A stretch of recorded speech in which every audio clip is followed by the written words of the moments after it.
Welcome back to gossips garage. ఆడవారి మాటలకు అర్థాలే వేరులే అంటారు. ఇప్పుడు ఈ డైలాగ్ ను ఇంకోలా కూడా చెప్తున్నారు. పొలిటీషియన్ ప్రకటనలకు కూడా అర్థాలు వేరేగా ఉంటాయట. మనసులో ఒకటి, చెప్పే మాట ఇంకొకటి అనేది చాలా మంది పొలిటీషియన్స్ పై వినిపించే విమర్శలు. తమకు కావలసినవి సాధించుకోవడానికి ఇండైరెక్ట్ ప్రయత్నాలు చేయడంలో మన నేతలకు సాటెవ్వరూ ఉండరని అంటారు. ఇప్పుడు కేంద్ర మంత్రి నితిన్ గడ్కరీ మాటలను కూడా ఇలానే అర్థం చేసుకోవాలా? తనకు విపక్షాలు ప్రధాని పదవి ఆఫర్ చేశాయన్న గడ్కరీ ప్రకటన వెనుక ఇంట్రెస్టింగ్ పాయింట్ ఏంటి?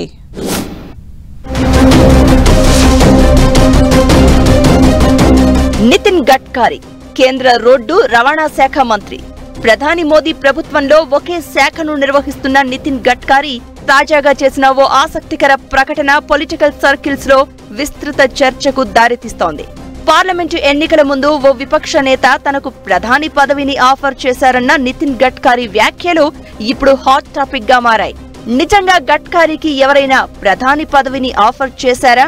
చేస్తే ఏ పార్టీ నుంచి అలాంటి ఆఫర్ వచ్చి ఉంటుందనే చర్చ ఓవైపు సాగుతూ ఉండగా, మహారాష్ట్రకు చెందిన శివసేన ఉద్ధవ్ వర్గం నితిన్ గడ్కరీ మనసులో మాటను ఇలా బయటపెట్టారని విమర్శలు గుప్పించింది.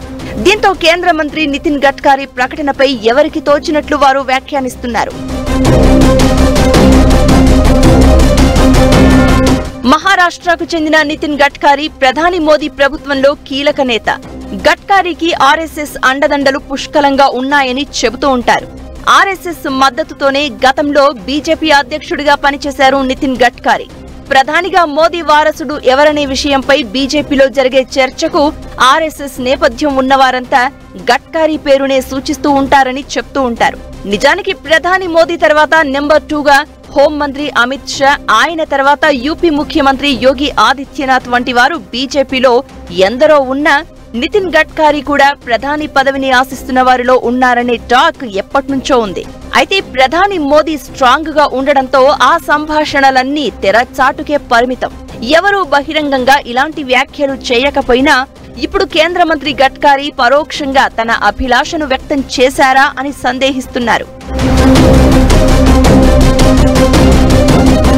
విపక్షం నుంచి తనకు ప్రధాని పదవి ఆఫర్ వచ్చిందని కేంద్ర మంత్రి గడ్కరీ ఇప్పుడే ఎందుకు ప్రకటన చేశారనే చర్చ జరుగుతోంది.